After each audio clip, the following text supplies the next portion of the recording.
alamin. Wa sallallahu ala sayyidina Muhammad wa ala alihi wa sahbihi ajma'in.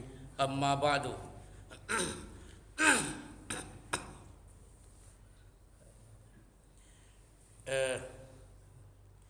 Imam Nawawi rahimahullah, salah seorang ulama dalam mazhab Syafi'i yang luar biasa ilmunya dan luar biasa banyak kitab-kitab yang ditulis olehnya. Imam Nawawi itu yang penulis kitab Riyadhus Shalihin ini. Beliau menukilkan hadis-hadis yang sahih. Beliau itu meninggal dunia di tahun 676 Hijriah. 676 Hijriah. Sekarang 1445 kurang 676 berapa? Mana ahli matematik ini? 400 tahun lah. Ahli mencongak. Siapa ini yang ahli mencongak ini? Begitulah pendidikan akhir zaman. Ada Pak Isa, jangan jawab. Pak Guru nggak usah jawab ini karena guru. Jadi 800 tahun yang lalu kitab Riyadhus Shalihin ditulis. Beliau menulis bukan dari beliau. Beliau menulis mengambil hadis-hadis sahih dari kitab-kitab hadis. Beliau kumpulkan di sini. Jadi bukan beliau yang menulis dengan pikirannya, bukan. Beliau buka kitab, hadis ini sahih, judul ini begini, oh ini hadis ini, tulis ke sini. Hadis ini tidak sahih, tidak perlu ditulis. Kadang-kadang beliau untuk mendukung menulis juga yang tidak sahih. Tapi semuanya rata-rata yang sahih.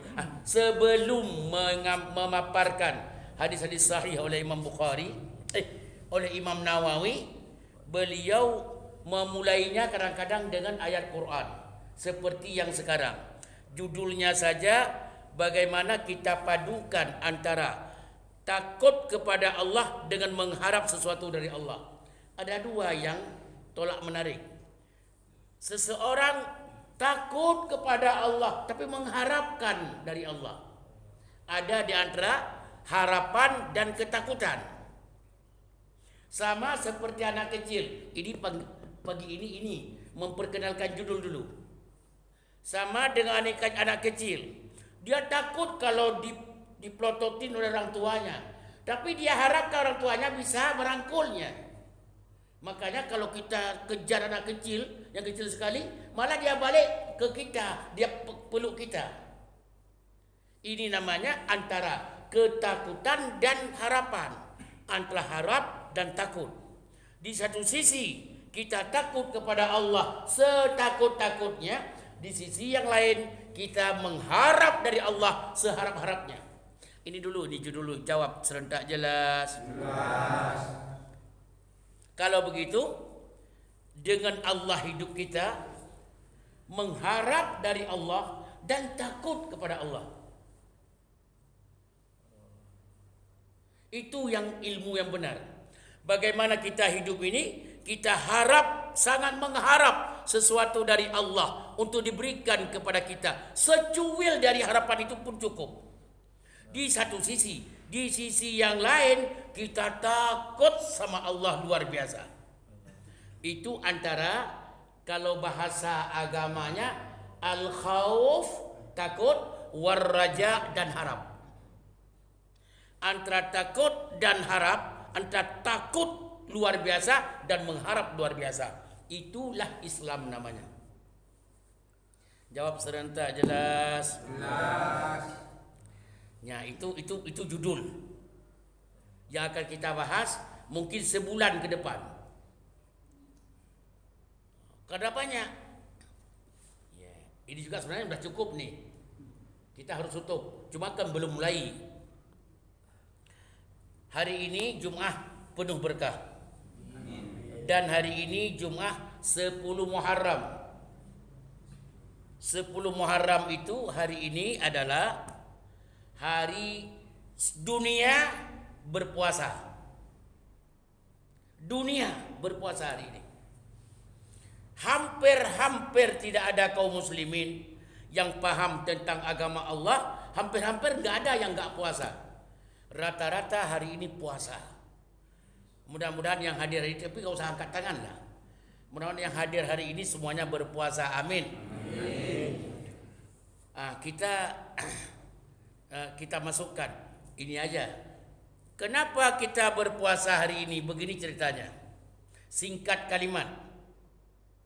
Bagi yang ikut pengajian di pesantren kemarin udah tahu. Saya kupaskan di pesantren. Ini yang nggak ikut.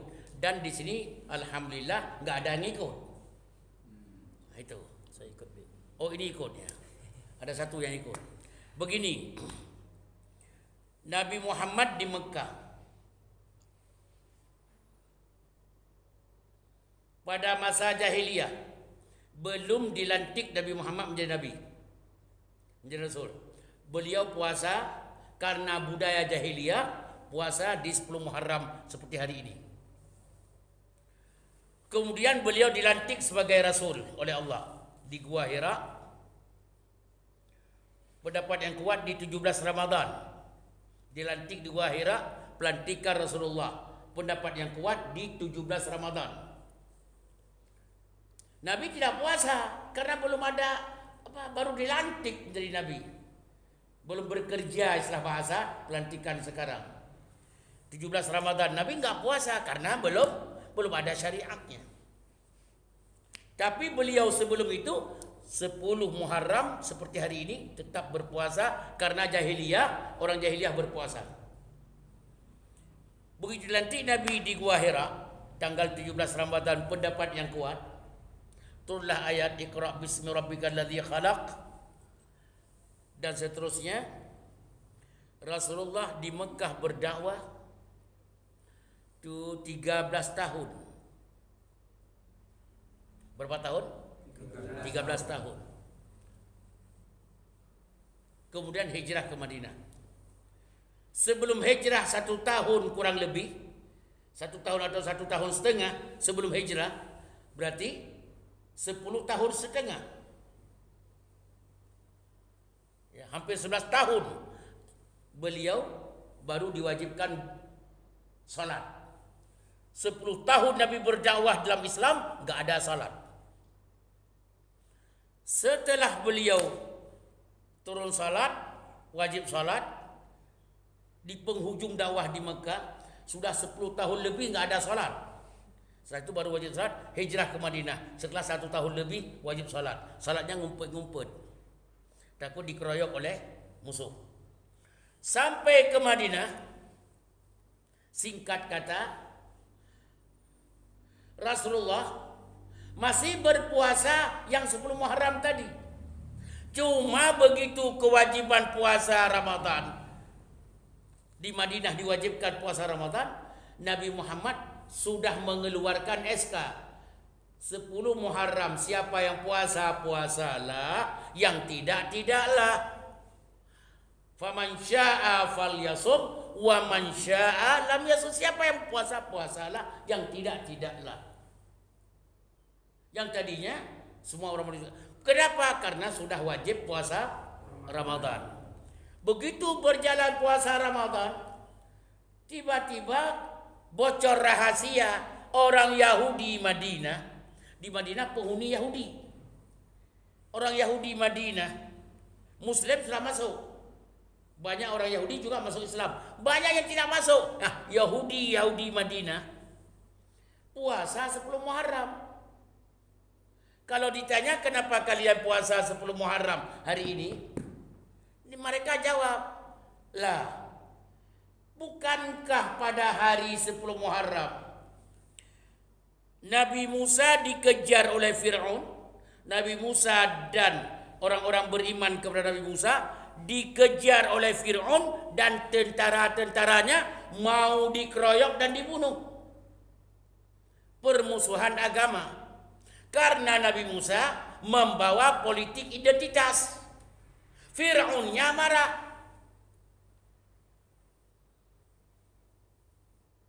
Firaun marah, ngejar. Akhirnya singkat kata, Nabi Musa bersama orang beriman ketemu Laut Merah. Di depan laut, di belakang musuh. Kira-kira kita di depan laut, di belakang musuh. Apa yang harus kita lakukan? Berenang. Siapa yang mau berenang? Mau ada latihan berenang dulu. Coba jawab. Di saat Nabi Musa dengan jamaahnya yang beriman tidak banyak, berlari daripada kejaran Fir'aun. Fir'aun itu seperti anjing gila, harimau lapar, singa lapar, mau menerkam mangsanya. Begitu mau membunuh Nabi Musa dan orang-orang beriman. Di belakang itu Fir'aun dengan seluruh peralat pembunuhan. Di depan laut, apa yang beliau lakukan? Langsung turun firman Allah, idrib bi'asaka al-hajar, idrib bi'asaka al-bahra. Laut di depanmu, al-bahra, idrib, ambil tongkatmu wahai Musa. Tuh, Nabi Musa pakai tongkat. Seluruh nabi-nabi hampir tidak ada yang tidak pakai tongkat dalam hidupnya. Tongkat pukul laut. Dah, tongkat berapa meter, laut berapa luas. Enggak masuk logika. Enggak logika. Ambil tongkat hai Musa, kamu pukul al-bahra, laut. Yang tongkat berapa meter sih? Laut berapa luas? Logika enggak masuk kan?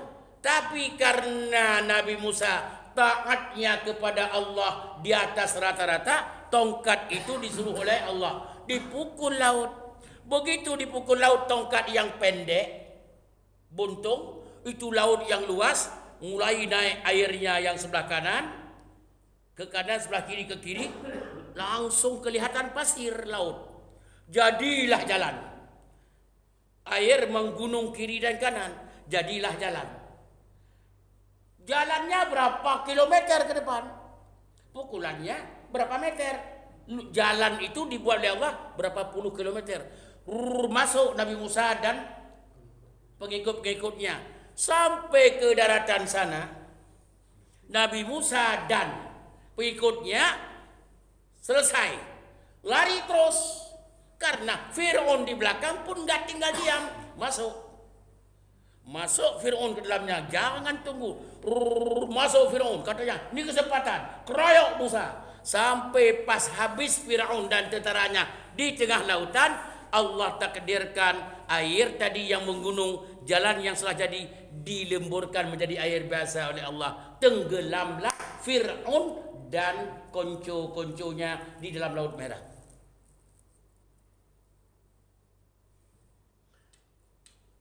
Pertanyaan, tanggal berapa selamatnya Nabi Musa dan orang-orang pengikut Nabi Musa yang beriman?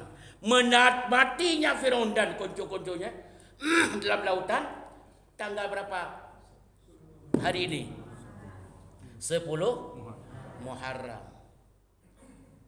Di sana ditanya, hei Yahudi, ngapain kamu puasa 10 Muharram? Dijawab oleh orang Yahudi, hari ini hari selamatnya Musa alaihissalam dan pengikut-pengikutnya. Hari ini hancurnya musuh Allah, yaitu Fir'aun dan konco-konconya. Itu jawaban mereka. Kami menghormati Nabi Musa dan orang beriman. Sabda Rasulullah, ana ahaqqu bihi minkum. Saya lebih berhak sayang kepada Nabi Musa daripada kalian. Kami orang Islam, kata Nabi Muhammad, lebih berhak menghormati Nabi Musa daripada Yahudi menghormati. Yahudi menghormati keselamatan Nabi Musa hari ini, maka puasa. Kalau begitu kita lebih berhak. Jawabannya, kalau Yahudi berpuasa 10 Muharram, kita lebih berhak berpuasa. Kita lebih berhak berpuasa. Jawab serentak, jelas. Jelas. Yang tidak berpuasa bagaimana? Yang gak dapat pahala. Udah ada jawaban daripada mufti. Majlis fatwa. Sudah. Kalau begitu, maaf.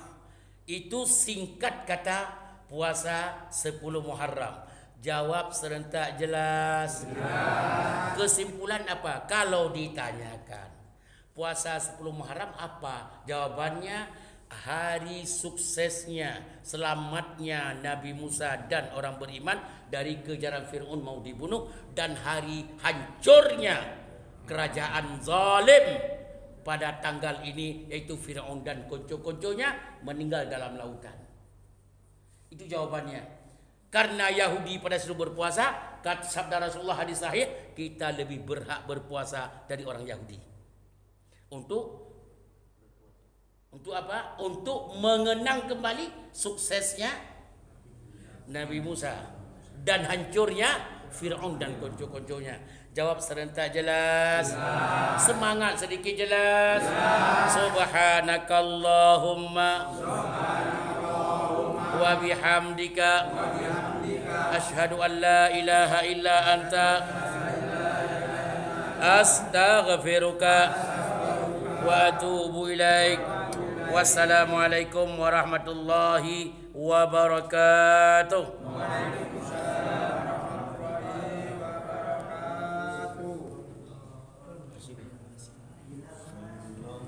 Jawab serentak sebelum pulang jelas.